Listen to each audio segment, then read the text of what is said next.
তলোয়ারের জোরের চেয়ে কলমের জোর অনেক বেশি। কি বলে বুঝিয়ে যাবে। ও ইসলাম সম্বন্ধে এমন কথা বলেছে, মানে থাক বললাম।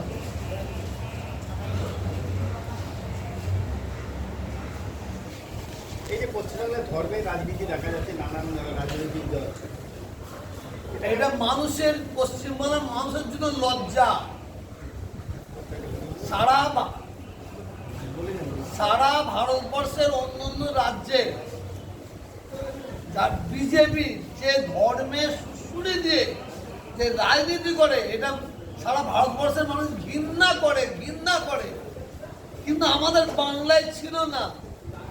বাংলায় বিজেপি কেউ ধর্মের সুশুরি দিয়ে রাজনীতি করছে, যার কারণে হিন্দু মুসলমান সবাই ঘৃণা করে। কিন্তু পশ্চিম বাংলায় এখন দেখা যাচ্ছে যেসব রাজনীতির দল আছে তারাও শুরু করে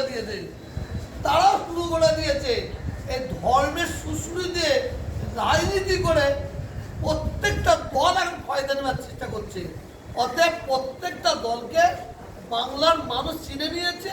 তো যারা ধর্ম নিয়ে রাজনীতি করবে তাদের ঘরে